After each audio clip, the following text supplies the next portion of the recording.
Assalamualaikum warahmatullahi wabarakatuh. Alhamdulillahirabbil alamin.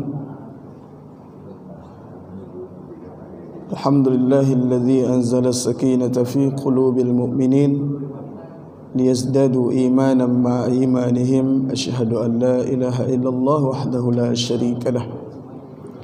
Wa asyhadu anna Muhammadan abduhu wa rasuluhu la nabiyya ba'dah. Allahumma salli wa sallim wa barik wa karrim ala sayyidina wa nabiyyina wa maulana Muhammadin wa ala alihi wa ashabihi wa dzurriyyatihi ajmain. Bismillahirrahmanirrahim. Subhanaka la ilma lana illa ma 'allamtana innaka antal alimul hakim. Rabbi shrah li sadri wa yassir li amri wahlul 'uqdatam min lisani yafqahu qawli. Khususan ala hadhihi an-niyyah wa ala kulli niyatin salihah wa ila hadratin nabiyil mustafa Muhammad sallallahu alaihi wasallam. Syai'un lillah lana wa lahumul fatihah. A'udzu billahi minasy syaithanir rajim. Bismillahirrahmanirrahim. Alhamdulillahi rabbil alamin.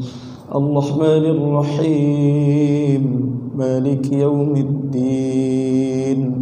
Iyyaka na'budu wa iyyaka nasta'in. Ihdinas siratal mustaqim. Siratal ladzina an'amta 'alaihim ghairil maghdubi 'alaihim waladdallin. Amin. Yang kami muliakan Ketua DKM Pak Marmahadi, segenap pengurus, Bapak-bapak sekalian jemaah subuh yang dimuliakan Allah Subhanahu wa taala. Saya doakan mudah-mudahan senantiasa segala amal-amalnya diterima oleh Allah Subhanahu wa taala. Dan hari ini mudah-mudahan kita diberikan keberkahan rezeki, keberkahan segala urusan, dan kita bersyukur kehadirat Allah Subhanahu wa taala sampai pagi ini, subuh ini kita masih sehat walafiat. Alhamdulillah.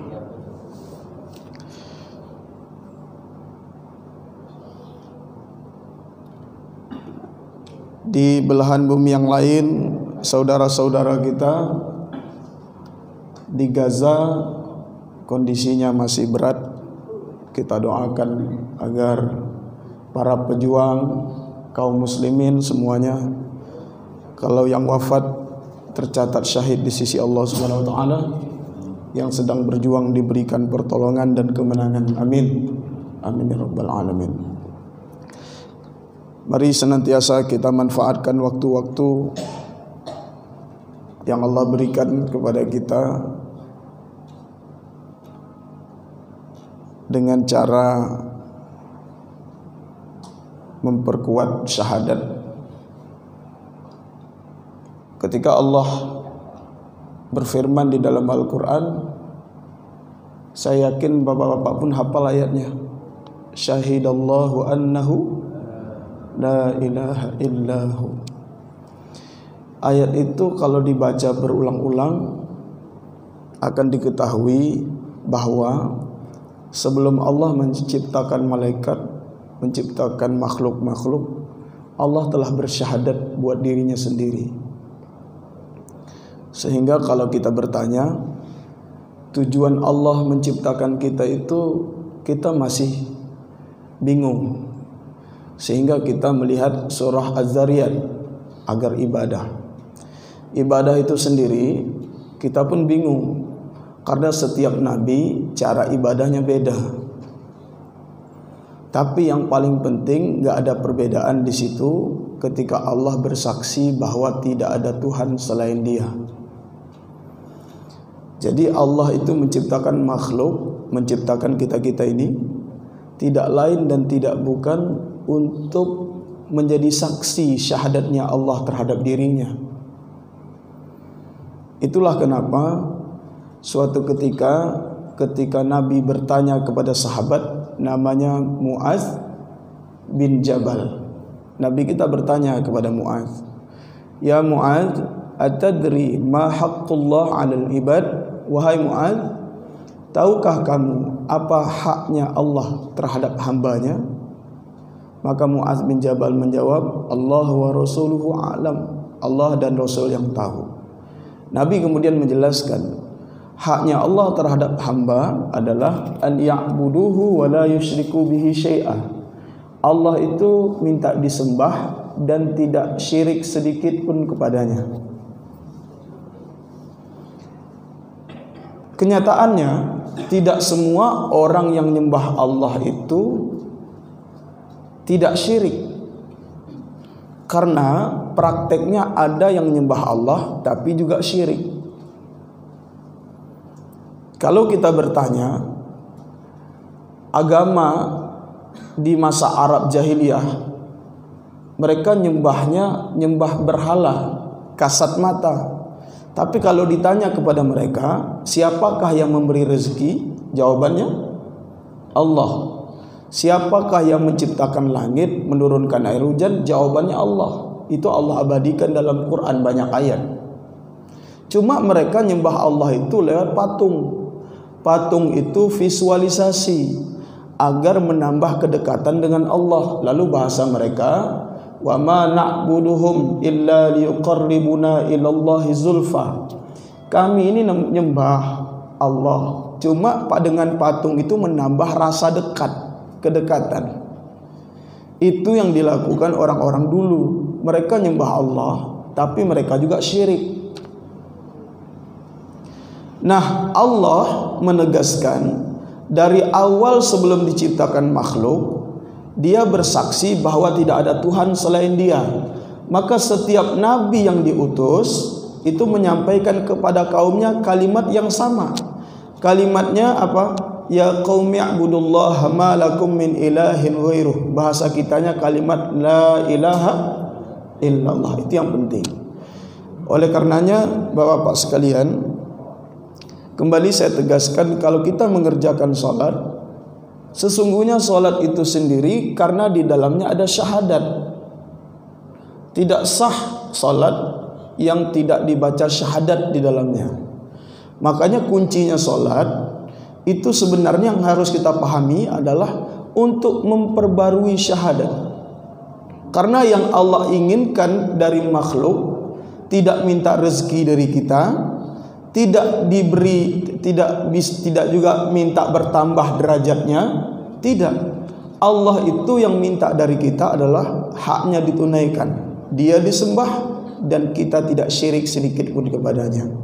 Itulah kemudian tujuan agama. Kalau kita disuruh mengaji, disuruh majelis taklim, maka tujuannya tidak lain agar kita pulang ini syahadatnya benar. Jadi agama itu dari dulu begitu. Makanya kalau kita lihat Yahudi misalnya, Israel, mereka nyembah Allah enggak Pak? Mereka nyembah Allah, sama Tuhannya. Tapi kan mereka juga bisa menyebut Allah itu punya putra. Bagi Yahudi disebut di dalam Al-Quran, wa qalatil yahudu Uzairun ibnullah.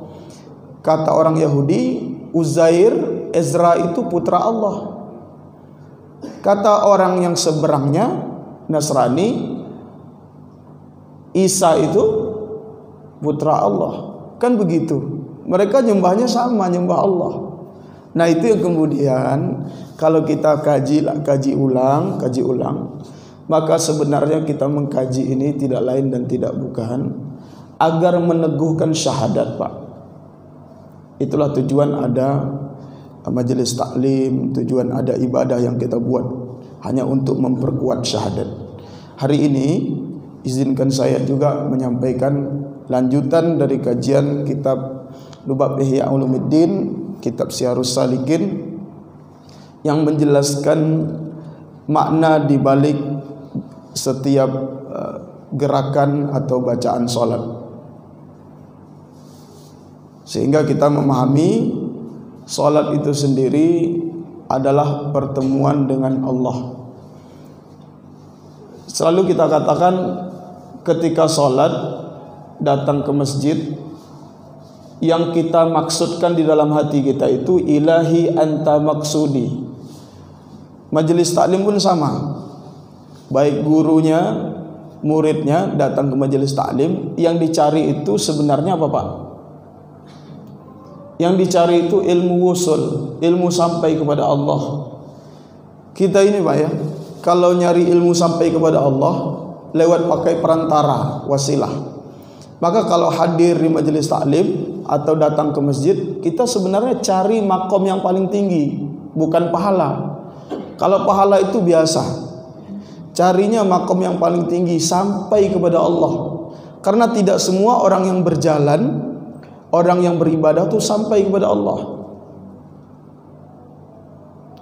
Pertanyaannya begini, apakah ketika kepala sujud di tanah, di sajadah, kepala ditaruh di tempat, bahkan di anggota tubuh yang paling rendah, apakah ketika kepala sujud hati kita ikut bersujud?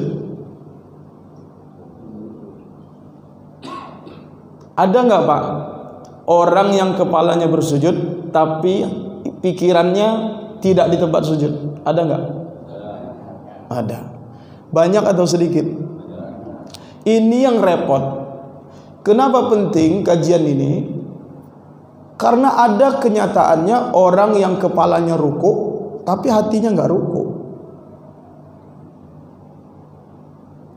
Kalau hanya kepala kita yang ruku, kepala kita yang sujud, peragaan kita saja, itu sebenarnya bukan penyembahan. Beda halnya penyembahan menghadap sultan, menghadap raja. Itu kita harus sungkem, tunduk kepalanya, itu peragaannya. Soal isi hati dia nggak tahu. Tapi dengan Allah yang disebut ibadah, peragaan itu nomor 2 sebenarnya. Cuma menuju ke hakikat itu pintunya lewat peragaan. Tapi ada orang yang dia kepalanya tunduk tapi hatinya nggak tunduk kepada Allah. Itu yang Allah suka marah. Makanya kalau dibuka kamus, arti ibadah itu 3. Arti ibadah itu pertama tazallul, menghinakan diri. Yang kedua khudu', merendahkan diri. Dan yang ketiga inqiyad, patuh dengan kerelaan. Maksudnya apa, Pak? Maksudnya begini, yang kita cari dalam hidup ini hakikat ingin bersama Allah. Setiap nabi semuanya begitu. Cuma setiap nabi diajarkan oleh Allah pintunya berbeda-beda. Pintu itu namanya syariat. Saya ajak pelan-pelan. Pintu itu namanya syariat. Makanya sholat kita zaman Nabi Musa ada sholat nggak, Pak? Nabi Musa ada sholat. Nabi-nabi dulu ada sholatnya. Tapi sholatnya kalau kita kaji pasti beda dengan sholat kita. Bahkan ucapan-ucapan zikirnya juga beda. Cuma sholatnya mereka dengan kita nggak boleh kita ngikut sholat mereka. Dan harusnya mereka lah ngikut sholat kita. Kenapa? Itu namanya syariat. Syariat itu ada batas waktu. Setiap nabi dikasih syariat. Selesai Nabi Musa diganti Nabi Isa, syariat Nabi Isa. Nabi Isa selesai diganti Nabi Muhammad SAW, dan itu nggak berujung. Syariat itu hanya pintu, Pak. Kalau bahasa kita mengatakan Ka'bah itu pintunya banyak menuju ke situ, tapi yang kita tuju itu Ka'bah. Di dalam agama, dalam Islam, yang kita ingin cari itu Allah.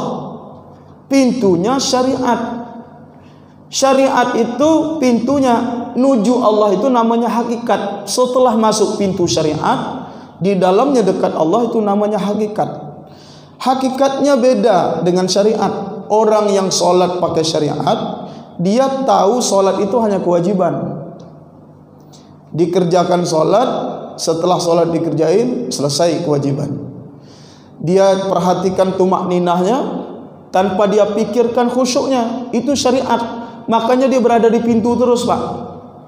Berada di pintu terus, nggak bisa masuk ke wilayah hakikat. Di mana-mana yang kita cari itu bagaimana ada chemistry Dah chemistry itu masuknya di hakikat. Disitulah kemudian diajarkan. Di dalam ibadah tidak sama seperti nyembah sultan, nyembah raja, di mana rakyat datang ke raja dengan kepala tunduk, bukan begitu. Tetapi di hadapan Allah, di samping kepalamu yang tunduk, hati pun tunduk kepada Allah. Itu yang sebenarnya dimaksud dengan ibadah.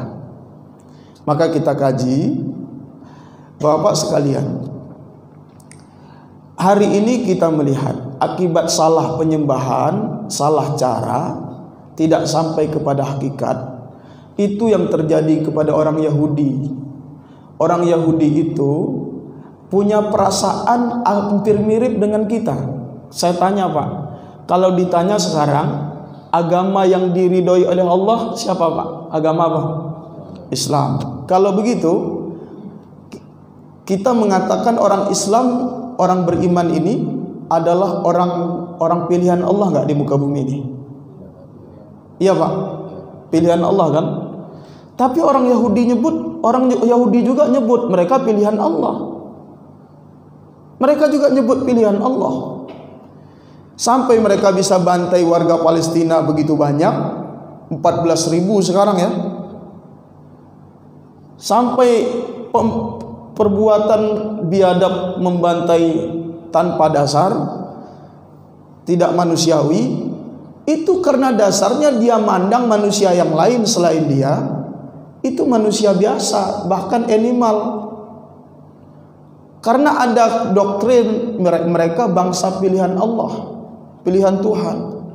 Ternyata begini, di dalam Al-Quran itu diabadikan banyak, ada beberapa agama samawi, orang Yahudi dan Nasrani disebutkan di dalam Al-Quran di ayat 113.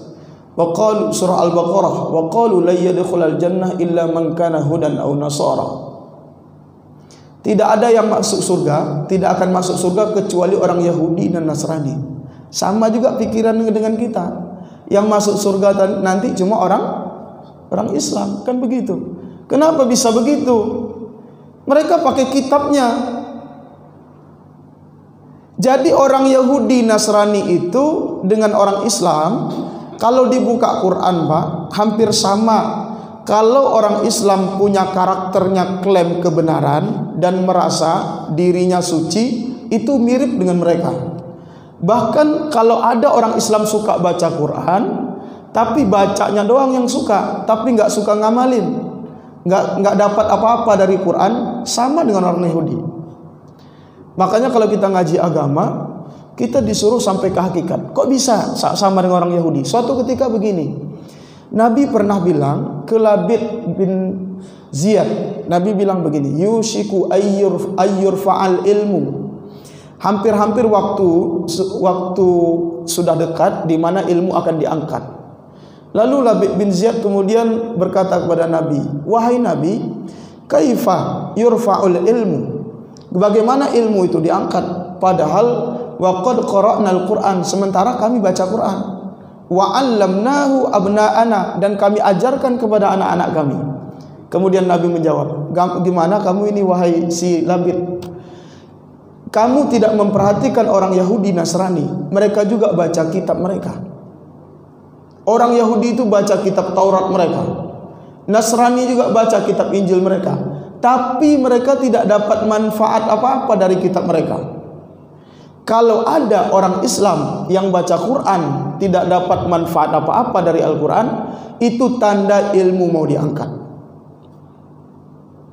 Nah, jadi Pak, maksudnya kalau ngaji agama, hati-hati, di mana kalau kita baca kalimat ghairil maghdubi alaihim waladdallin amin, artinya bukan jalan yang dimurkai dan bukan pula jalan yang sesat. Itu kan diterjemahkan, ditafsirkan oleh ulama, di mana jalan yang dimurkai itu jalan orang yang berilmu tapi tidak ibadah, jalan orang Yahudi. Jalan orang yang sesat adalah jalan orang yang suka ibadah tapi nggak punya ilmu, jalannya orang Nasrani. Nah, itu yang kemudian kelebihannya Islam. Islam diajarkan ilmu itu harus sampai kepada Allah. Ilmu itu harus sampai kepada Allah. Nah, untuk sampai kepada Allah itulah kalau kita tujuannya nuntut ilmu, yang dicari itu Allah. Yang dicari Allah. Misalnya kita mengkaji salat. Salat itu kita kaji, kalau hanya mengkaji fikih saja, kita itu nggak akan sampai hakikatnya kepada Allah. Kenapa? Karena di dalam salat itu bukan sekedar perkara syariat, perkara hukumnya, tapi di dalam salat itu bagaimana kita ini dengan Allah itu ada hubungan yang sangat jelas. Disinilah kemudian kita diajarkan setiap gerakan. Bahkan hari ini kita masuk pada bagian kalau kemarin kita pernah mengatakan berdiri tegak, di mana kita niat itu kalau menghadap kiblat adalah fisiknya menghadap Ka'bah, hatinya menghadap Allah. Itu setiap gerakan sholat itu di situ hendaknya kita tanamkan maknanya. Jadi setiap niat yang kita pasang harus dua. Badannya betul-betul lurus menghadap Ka'bah, jangan sampai miring, tapi hatinya betul-betul menghadap Allah. Itu artinya apa? Artinya sebenarnya hati kita ini fokusnya di Allah. Badan kita memang fokusnya di Ka'bah. Maka beda antara badan dengan hati. Maka ada orang yang sholat dengan badan tapi tidak dengan hati. Ada orang yang sholat badannya sholat, hatinya sholat. Maka kita ingin mengajak kita semua agar sholat ini bagaimana kita perbaiki terus menerus. Kita tingkatkan tidak hanya badan kita yang sholat, tapi hati kita sholat. Bagaimana ingin melihat indikatornya? Gampang.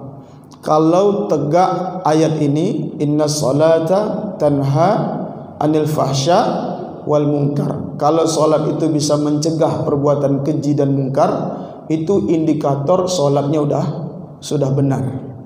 Itu aja. Jadi kalau indikatornya kita nggak usah cari-cari alasan yang lain. Dalil Qur'annya jelas. Kalau ingin tahu sholat kita ini diterima atau belum, sholat kita ini bagus atau belum, sejauh mana kita menjauhi perbuatan yang fahsya serta menjauhi perbuatan yang mungkar. Kalau dua ini masih bermasalah, itu tanda sholat kita sedang bermasalah. Nah, itu indikatornya. Maka supaya tidak bermasalah, kemudian kitab ini menawarkan hendaknya setiap gerakan sholat dia perhatikan, di mana kemarin kita membahas berdiri tegak. Setelah kita berdiri tegak, kita kemudian disuruh niat dan takbir. Di mana kalau di dalam kitab ini takbir itu kita menyebut Allah dengan mulut, lisan, juga menyebut kebesaran Allah di dalam hati. Itulah kenapa terjadi perdebatan. Ada orang yang takbir itu sibuk dengan niat, ada orang yang takbir itu sibuk membesarkan Allah. Itu terbagi dua, Pak. Ada orang ketika Allahu Akbar, dia melafalkan niat dalam hatinya. Ada yang sebagian yang lain Allahu Akbar, dia membayangkan kebesaran Allah. Dua-duanya benar. Jadi tinggal kita pilih. Tapi kalau ada Allahu Akbarnya cepat, Allahu Akbar, Allahu Akbar. Jelas pertanyaan saya benar atau salah, Pak? Kalau Allahu Akbarnya cepat, kira-kira benar atau salah? Allahu Akbar. Kita sholat subuh, datang langsung Allahu Akbar. Jelas secara zahir ilmu Al-Quran, ilmu tajwid salah. Karena Allahu Akbar itu harus panjang. Allah itu berapa harakat? Dua harakat. Sehingga harus panjang. Allahu Akbar. Ilmu tajwid itu jelas salah. Yang kedua, dikhawatirkan mengucap Allahu Akbar terlalu cepat, hatinya nggak nyangkut, hatinya nggak dapat. Jadi Allahu Akbar diucap cepat, tiba-tiba tahu-tahu udah Al-Fatihah aja. Nah, itu yang bahaya. Padahal sholat itu harus di detik pertama. Konsentrasinya kita mulai dari niat, Allah Akbar itu juga hati kita harus hadir. Kalau dari Allah Akbar kita nggak masuk, itu kan gerbang Pak, gerbang. Makanya kenapa dari awal kalau kita memperhatikan sholat, pasti orang yang mau sholat itu dilarang oleh Nabi tergesa-gesa. Kenapa? Karena kalau tergesa-gesa itu sangat sulit menghadirkan Allah di dalam hati. Makanya diajarkan tetap tenang, tumakninah, tenang. Nah, hati-hati. Hari ini ada yang sholat Allah Akbarnya itu karena pahamnya di situ tidak tempat niat, sehingga Allah Akbarnya terlalu cepat. Kadang tangannya nggak sempat diangkat Pak. Tangan nggak sempat diangkat, baru segini aja tangannya. Allah Akbar, Allah Akbar. Kita nggak bisa menjustifikasi orang memang, tapi kalau dilihat dari hukum fikihnya, sama sulit menghadirkan hati ketika kita tidak sungguh-sungguh mengangkat tangan dan mengucap takbir, itu agak riskan. Dan menurut saya sangat sulit menghadirkan Allah untuk khusyuk ketika gerakannya saja dia remehkan. Gerakannya saja dia remehkan. Ada kadang orang yang nggak pakai ngangkat tangan lagi, langsung begini aja. Allahu Akbar, Allahu Akbar. Kalau ini masih ada yang begini, Allahu Akbar. Ada begini, Allahu Akbar. Ada begini, Allahu Akbar. Ada yang langsung ke pusar, Allahu Akbar. Nah, itu yang kalau kita betul-betul ibadah, ini ibadah-ibadah yang menyebabkan sulit diterima itu ibadah. Tapi kita jelas nggak bisa menjustifikasi Pak, bukan hak kita, nggak bisa. Nah, tapi gerakan diperhatikan, kemudian hadir hati ketika takbir. Nah, setelah takbir itu tidak putus hadir hati, tidak putus. Kalau kita ngucap takbir tapi hati kita nggak menyebut Allah Maha Besar, berarti kita pembohong. Itu yang melahirkan banyak kemunafikan. Orang munafik itu kan masalahnya di mulutnya. Mulut dengan hati berbeda. Nah, masalahnya kita menganggap itu hal yang sepele. Kita mengucap takbir tapi hati nggak hadir itu nggak masalah, padahal itu masalah. Karena mengucap takbir di mulut artinya Allahu Akbar, Allah Maha Besar, tapi hatinya nggak nyebut Allah Maha Besar, itu kan namanya dusta. Dalam ilmu agama dusta, kazib. Dustanya bukan kepada dirinya sendiri, tapi dustanya kepada Allah. Nah, ini yang kemudian kita tuh nggak sadar Pak. Kalau kita ngucap zikir Alhamdulillah, artinya segala puji bagi Allah. Kalau kita muji Allah cuma di mulut, hati enggak, perbuatan enggak, itu dusta. Makanya maaf, di dalam agama ini ada orang merasa beragama, tapi hakikatnya mereka enggak beragama. Hakikatnya mereka enggak beragama. Lisan mereka nyebut Allah, tapi perbuatan mereka bertentangan dengan sifat-sifat Allah, dengan nama-nama Allah. Itu yang kalau kita kaji dari sholat. Maka saya katakan di sini disebutkan hati itu penting muwafaqat, sepakat antara lisan dan hati. Nah, jadi penting muwafaqat antara hatimu dengan lidahmu. Jika di dalam hatimu itu suatu yang besar selain Allah, ada yang dipikirkan selain Allah maksudnya, maka itu menjadi saksi bahwa engkau dusta. Maka yang demikian itu sebesar-besar dosa. Maka hendaknya bertaubat. Jadi kalau kita nyebut takbir Allahu Akbar tapi hati kita mikirnya yang lain, ingatnya yang lain, berarti kita menjadi saksi tentang kedustaan kita. Setiap hari kita lakukan sholat, khawatir menjadi saksi dari kedustaan. Disitulah kemudian pentingnya namanya ilmu khusyuk, merendahkan diri. Nah ini kemudian selanjutnya, ketika kamu membaca iftitah, adapun doa iftitah, maka tatkala engkau baca wajjahtu wajhiya lillazi fataras samawati wal ard, disitulah kemudian disuruh kita tahu artinya. Maka hendaklah engkau hadirkan di dalam hatimu bahwa adalah hatimu itu berhadapan dengan zat Allah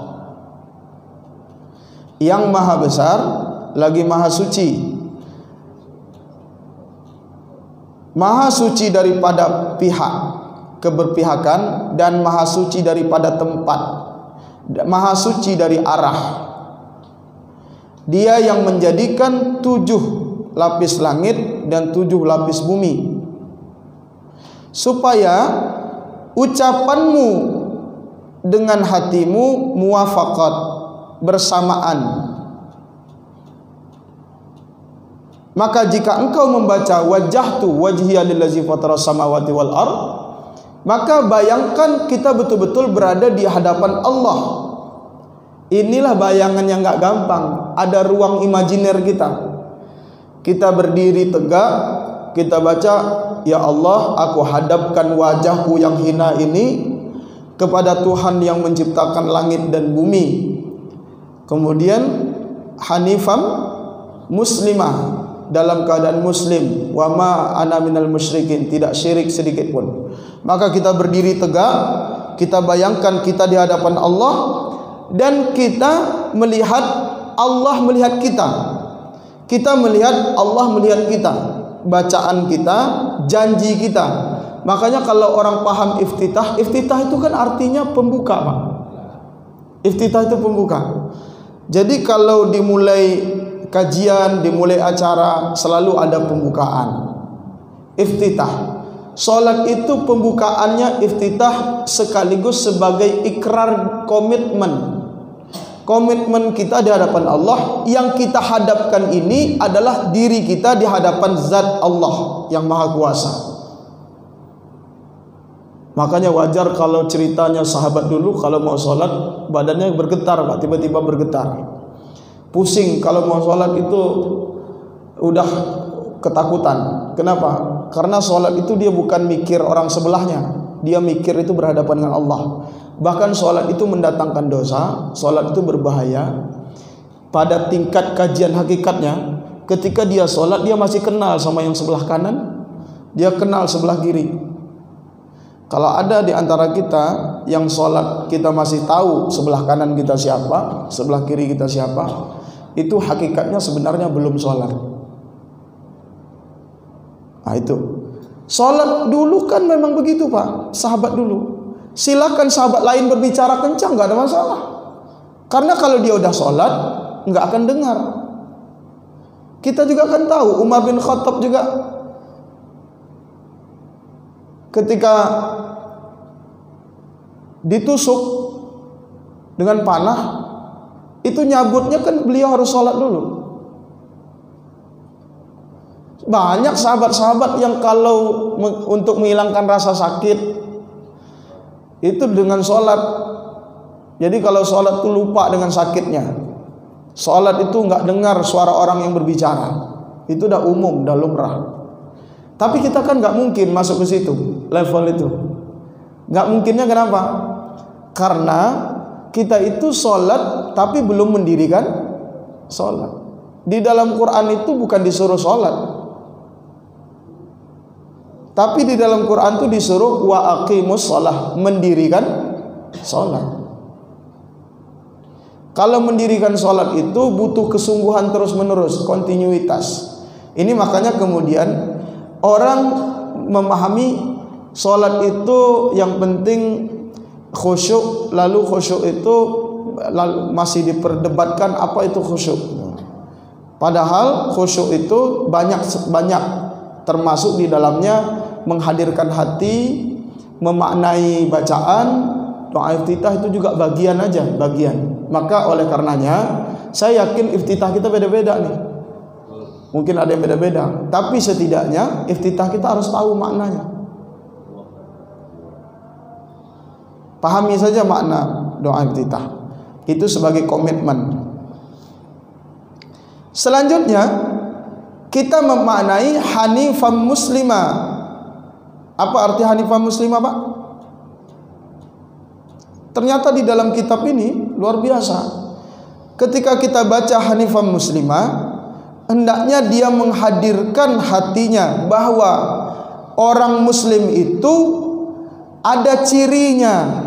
Muslim itu yaitu sejahtera segala manusia daripada gangguan lidahnya dan tangannya. Jadi ketika kita baca hanifah muslimah di hadapan Allah, saya sebagai muslim. Nah, muslim itu baru disebut muslim. Al-muslimun man salimal muslimun min lisanihi wa yadihi. Yang dikatakan muslim itu seketika muslim-muslim yang lain selamat dari gangguan tangannya dan lidahnya. Jadi kita nyebut kita muslim, tapi kemudian kita pernah mengganggu tetangga, pernah membuat nggak nyaman saudara kita, teman kita, itu kemudian kita sebut muslim dengan pedenya di hadapan Allah. Kan itu bermasalah. Ketika kita nyebut muslim, pikiran kita nggak pernah ada kepada muslim yang lagi terhimpit keadaannya, warga muslim yang lagi diperangi, yang lagi susah. Pikiran kita nggak ada di situ, nggak ada empati. Padahal kita nyebut muslim, di situ kita sebenarnya udah dusta. Karena muslim tidak pernah dibatasi oleh wilayah. Maka saya katakan berbicara tentang simpati kepada warga muslim di Gaza, itu selain orang Islam mandangnya nggak boleh sekedar kemanusiaan. Kalau manusia yang umumnya betul itu kemanusiaan, tapi muslim selain kemanusiaan lebih tinggi dari itu, adalah saudara sesama muslim. Memang harus begitu, Pak. Karena saudara sesama muslim itu dia punya hak. Apa haknya? Haknya muslim yang di sana itu didoakan setidaknya, minimal didoakan. Jadi dusta kalau kita nyebut kita muslim, tapi kenyataannya kita memberikan doa saja tidak. Itu yang kemudian berat kalau kita membaca doa iftitah hanifah muslimah. Selanjutnya, wama ana minal musyrikin. Maka ingatkan di dalam hatimu menafikan akan syirik yang khafi. Wama ana minal musyrikin itu artinya tidaklah saya termasuk orang-orang yang musyrik. Sekarang gini, kalau kita nyebut musyrik itu apa sih, Pak?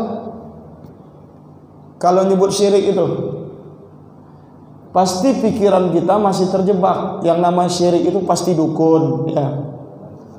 Syirik itu pasti apa lagi ya? Nyembah berhala. Di dalam kitab ini nggak pernah menjelaskan syirik jali kalau bicara kayak begini. Yang dijelaskan itu syirik khafi. Ingatkan di dalam hatimu menafikan akan syirik yang khafi. Syirik khafi itu di dalamnya riya. Riya agar dipuji orang, agar meraih pujian, simpatik. Maka supaya kita tidak syirik, kita ucapkan wama ana minal musyrikin, ya Allah. Saya tidak termasuk orang yang syirik. Saya tidak termasuk orang yang riya. Saya tidak termasuk orang yang ujub. Maka kalau kita sholat, kita itu mengikis yang ada pada kita. Kalau saya katakan baca Quran itu, hari ini orang Islam kalau baca Quran jadi pisau untuk mukul orang lain, untuk melukai orang lain. Orang Islam hari ini banyak yang baca Quran, tapi dia membaca bukan untuk dia, untuk orang lain. Jadi kalau membayangkan dosa, itu bukan dirinya yang berdosa. Dia bayangkan dosa itu orang lain. Padahal Quran itu dibaca sebenarnya untuk pembaca. Siapa yang membaca Quran? Makanya kalau kita baca Quran, jangan pikiran kita ke orang lain. Misalnya bicara tentang kezaliman, jangan kita mikirnya ke Fir'aunnya.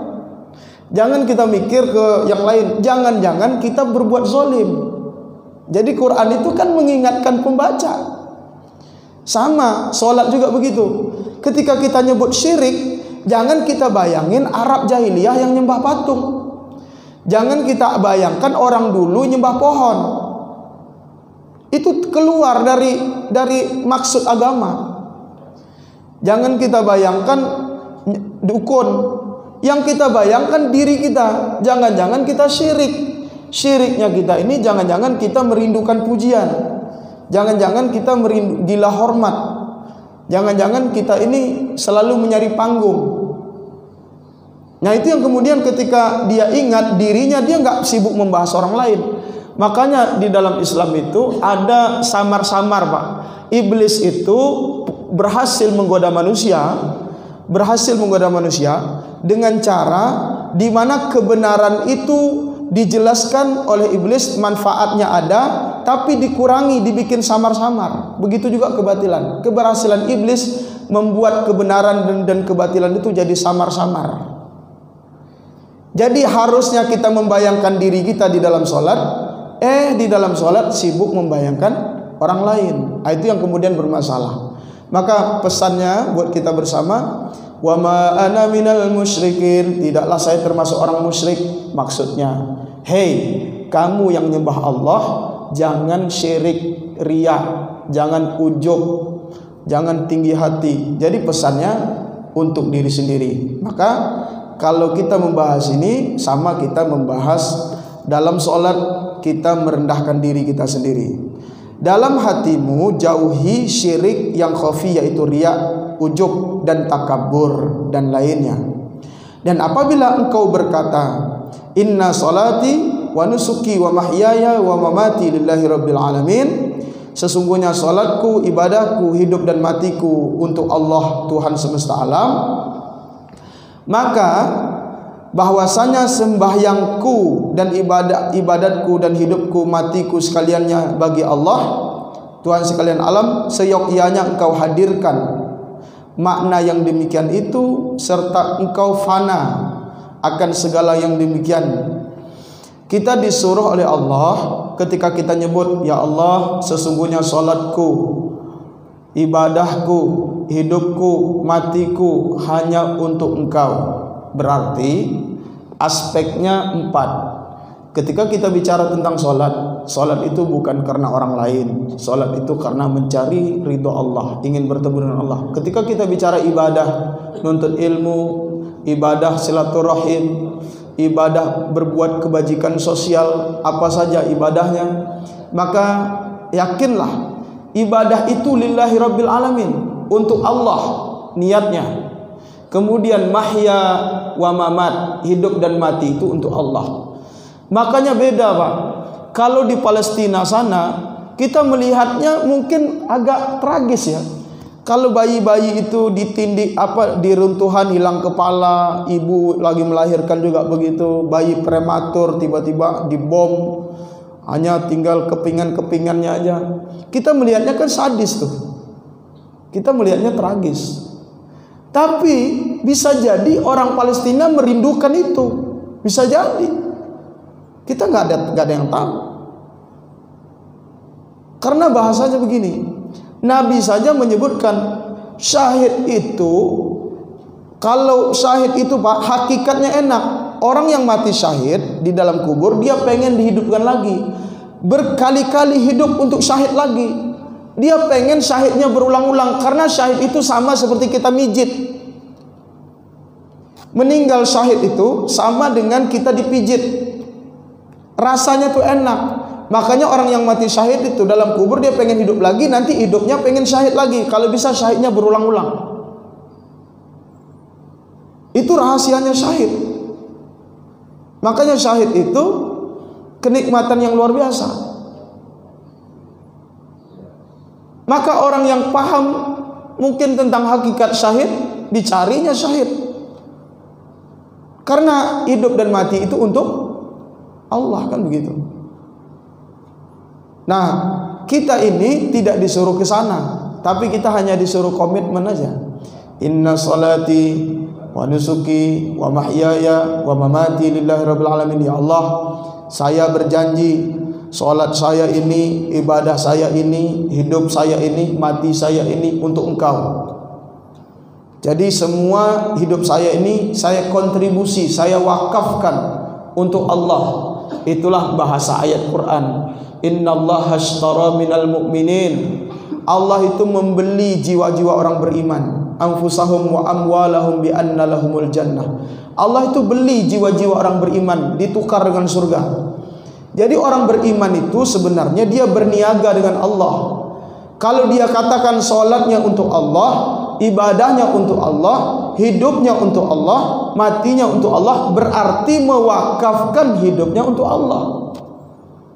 Apa gantinya? Gantinya Allah bilang bi anna lahumul jannah, buat dia surga.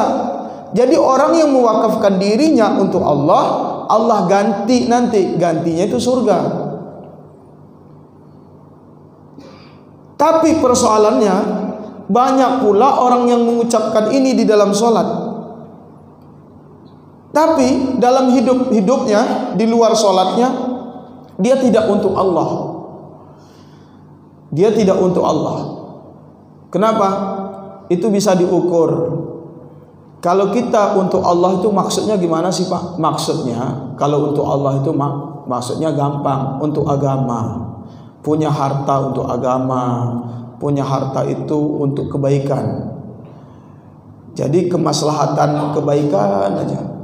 Jadi kalau kita mewakafkan, maksudnya tidak ada ruang sedikit pun untuk keburukan. Nah, maka itu yang kemudian diajarkan di dalam doa iftitah. Selanjutnya, setelah sampai di situ, di dalam kitab ini membatasi sampai di situ. Wa nusuki wa mahyaya wa mati lillahi rabbil alamin. Selanjutnya kita disuruh membaca a'udzubillahi minasyaitonir rajim. Bahwa Nabi membuka salat beliau dengan ta'awudz.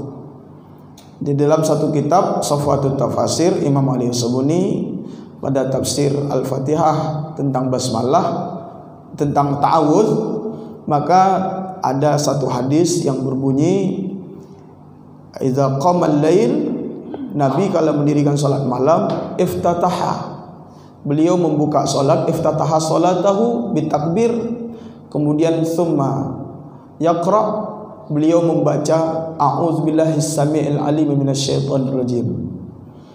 Jadi Nabi membaca ta'awudz di dalam salat. Maka bacalah ta'awudz a'udzubillahi minasyaitonir rajim yang paling pendek. Maka engkau ingatkan bahwasanya syaitan itu seteru, musuhmu, bukan temanmu, yang dengki, yang senantiasa mengintai akan dikau karena berkehendak ia memalingkan hatimu daripada Allah. Jadi iblis ini Pak, di akhirat, di neraka nanti iblis ngomong ke kita. Iblis itu dia tidak punya kekuatan apa-apa. Iblis itu hanya bilang janji Allah itu benar. Aku sendiri tidak pernah syirik. Wa qala syaitan lamma qudiyal amru baini wa bainakum inna wa'dallahi wa'dal haq, kata syaitan. Janji Allah itu janji yang benar. Sedangkan aku ini, kata iblis, hanya mengajak kalian yang mau ngikuti aku. Sementara aku sendiri menyalahi ajakanku. Iblis sendiri itu menyalahi ajakannya. Kalau iblis ngajak orang untuk syirik, iblis sendiri nggak syirik. Iblis itu kan tugasnya, tupoksi, tugas pokok fungsinya itu kan menggoda. Menggodanya itu lewat bisikan. Tentu godaannya buruk, karena yang tupoksi kebaikan udah ada malaikat. Malaikat itu kan dengan iblis berbagi tugas. Malaikat itu membisikkan yang baik, ya iblis membisikkan yang buruk. Iblis itu profesional menjalankan tugasnya. Dia godain kita untuk syirik, untuk riya, untuk ujub. Setan sendiri nggak ujub. Hanya ujubnya ketika dia tidak taat kepada Adam, tidak mau sujud kepada Adam. Di situ dia ada ujubnya, ada takaburnya. Di hadapan Allah dia nggak ada takabur. Iblis nggak takabur di hadapan Allah. Iblis itu dia takabur itu bukan dengan Allahnya langsung, tapi karena disuruh tunduk kepada Adam, di situ takaburnya kepada makhluk. Mana ada ayat iblis itu takabur kepada Allah? Iblis itu takabur kepada makhluk Allah. Ketika disuruh sujud, semua malaikat fasajadal malaikatu kulluhum ajmaun, mereka sujud illa iblis aba, kecuali iblis dia enggan wastakbar dan menyombongkan diri. Nyombongkan diri itu kan karena dia nyebut Adam itu kan gak ada apa-apanya, kan begitu. Dia sombong dengan makhluk Allah, di hadapan makhluk Allah, dan bukan dengan Allah. Kalau dengan Allah, dia tahu Allah itu Tuhan, Allah itu Maha Besar. Dia nggak berani. Orang iblis itu makhluk yang kenal betul dengan Allah. Buktinya, ulama mana sih yang nggak pernah digoda sama iblis? Kurang apa ilmunya ulama? Ulama kan menguasai ilmu macam-macam, tapi tetap digoda sama iblis. Berarti lebih tinggi iblis. Iblis punya pengalaman. Nah, inilah yang kemudian iblis itu godaan pertama, dia menggoda kita. Nanti di akhirat pun dia mengatakan fala talumuni walumu anfusakum. Jangan kalian cela aku, celalah diri kalian sendiri. Karena banyak orang yang terjumus masuk neraka itu sebenarnya bukan sekedar ulah iblis, tapi ulah syahwatnya. Ini syahwat kan berbeda. Syahwat ini sensor dunia. Di dalam tubuh kita ini sensornya rasa sakit itu lewat kulit. Kalau kita merasakan sakit itu karena ada kulit, sensor. Kita bisa meraba karena ada kulit, indera peraba. Itu sensornya. Sensornya dunia menghubungkan dunia dengan kelezatan diri, itu syahwat namanya. Nah, sensor ini yang dimainkan oleh iblis sama malaikat. Iblis membisikkan sensor, mengotak-ngatik sensor ini, jadi arahnya nanti negatif. Kalau malaikat ngotak-ngatik sensor syahwat ini, arahnya positif. Jadi tekad orang yang syahwat itu bisa juga syahwat yang positif, punya tekad yang keras, yang kuat, punya semangat yang tinggi. Itu kan ada faktor syahwat juga. Kita ini dari awal hancurnya kita itu, Pak, di dalam Quran dosa yang besar itu bukan sekali melakukan.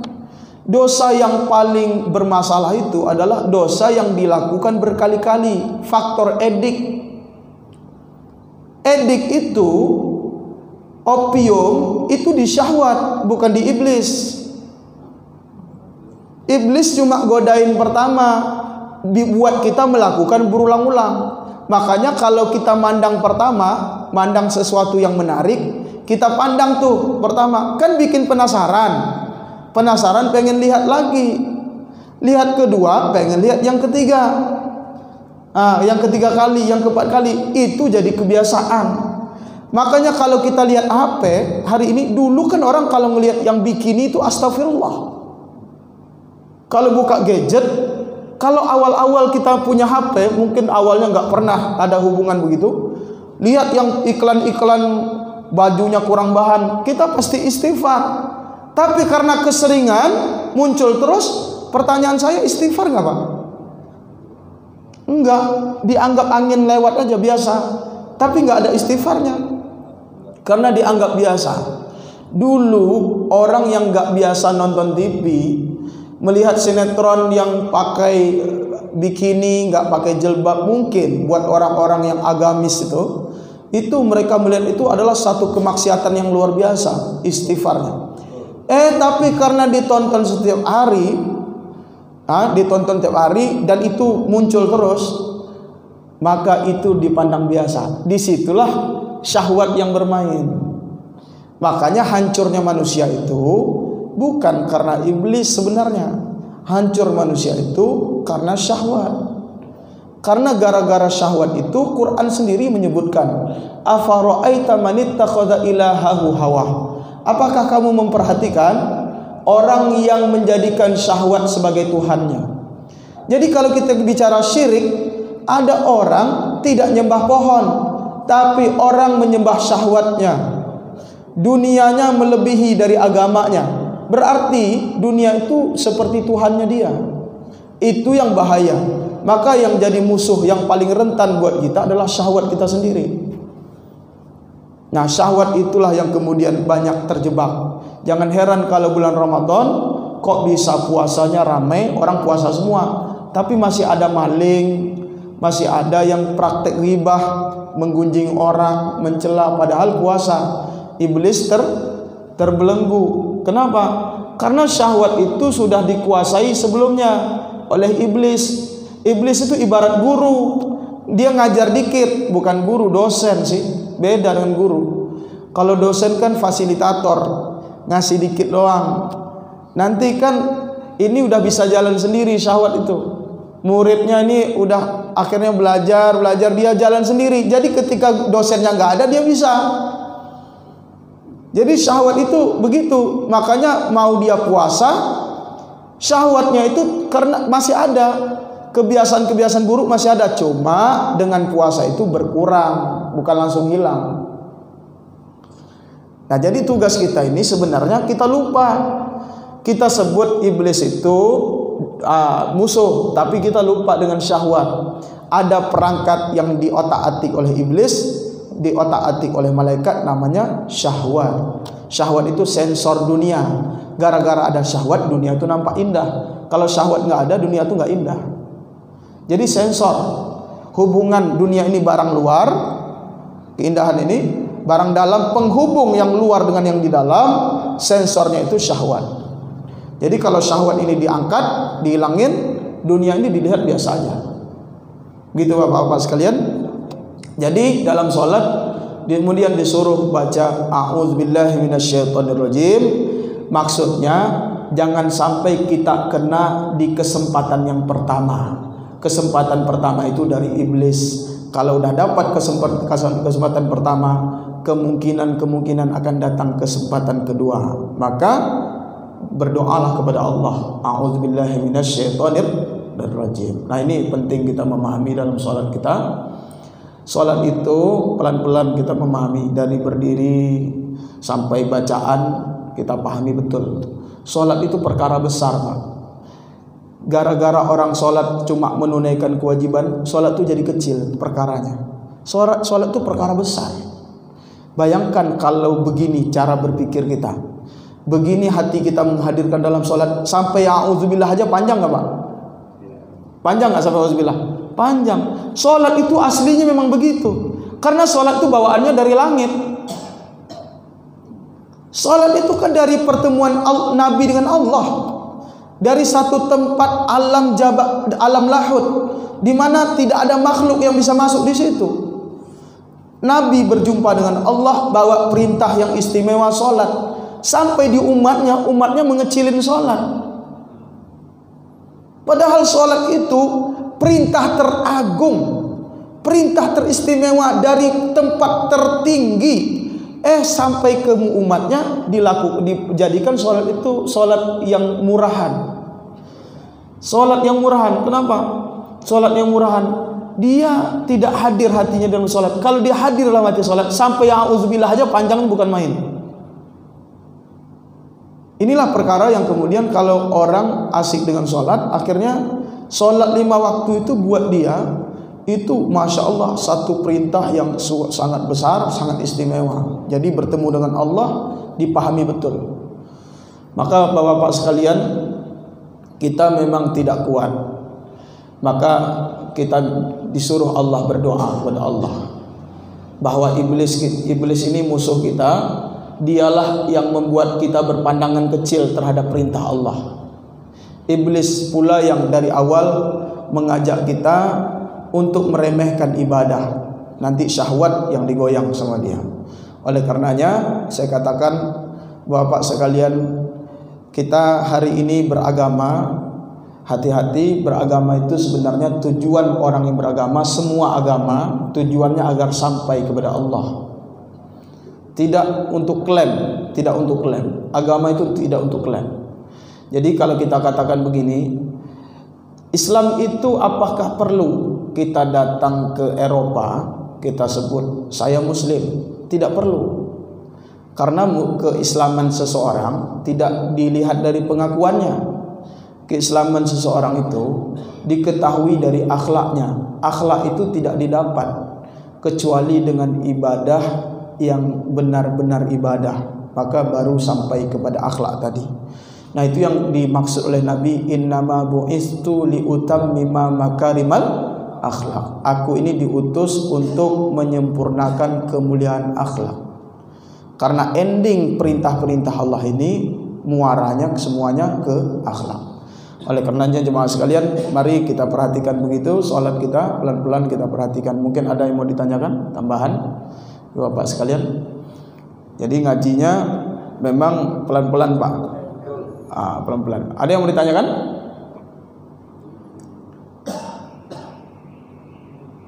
Mulailah dari sekarang kita hafal semua arti-arti bacaan salat sampai salam dihafalkan semua. Silakan Pak. Ada?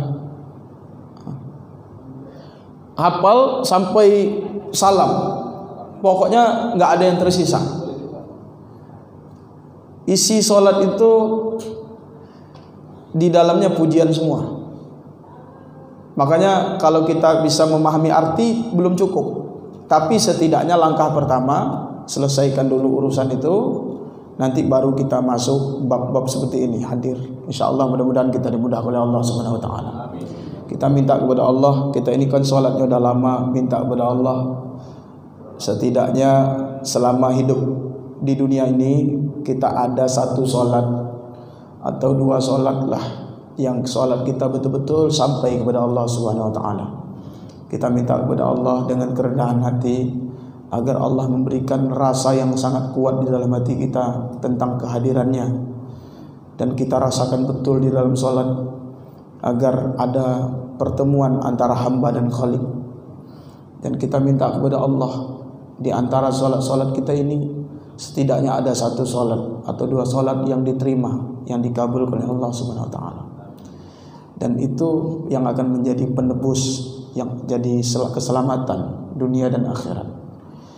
Alangkah kecewanya orang tua melihat anaknya berbuat baik, tapi ternyata anaknya hanya minta upah, minta warisan. Ketika orang tuanya sakit, anak ini melayani orang tuanya, berkhidmat. Tapi tidak disangka-sangka, semakin orang tuanya sakit, sang anak tiba-tiba nyebut di depan orang tuanya supaya dia dikasih warisan. Bahkan kalau bisa dia dilebihkan dibandingkan saudara yang lain karena dia sudah berkhidmat. Orang tua mana yang enggak kecewa ketika anak ternyata selama ini melayani dia sakit ada maunya. Allah tidak kecewa, Allah tidak berkurang derajatnya.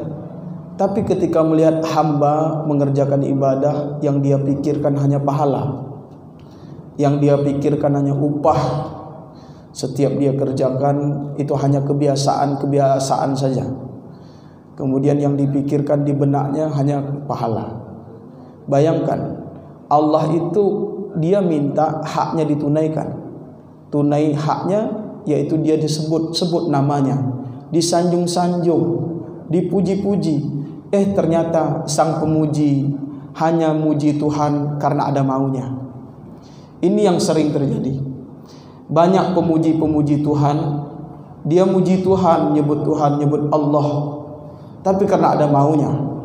Allah berikan apa yang dia mau, tapi dia tidak bisa bertemu dengan Allah. Itulah yang kemudian surga itu terbagi-bagi. Tidak semua penduduk surga itu bisa bertemu dengan Allah. Karena ada penduduk surga itu yang mencari surga, mencari pahala. Disediakan surga yang mengalir sungai di bawahnya. Ada bidadari di sana, karena itu syahwatnya. Tapi ada surga yang disediakan khusus buat orang yang tidak mencari pahala. Dia hanya ingin bertemu dengan Allahnya. Itulah dalam Quran surah Al-Ahzab ketika ditanya siapa yang bisa meneladani Nabi, laqad kana lakum fi Rasulillahi uswatun hasanah. Jawabannya di situ, liman kana yarjullaha wal yaumal akhir. Yang bisa meneladani Nabi adalah orang-orang yang berharap bertemu dengan Allah dan hari akhir.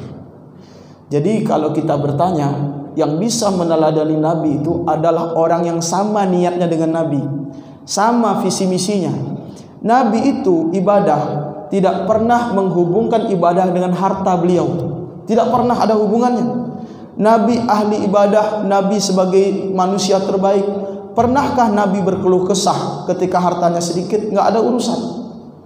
Dan Nabi juga berbicara bahwa beliau masih beristighfar. Di tengah-tengah beliau dapat predikat maksum, tidak berdosa, tapi beliau beristighfar. Itu tandanya apa?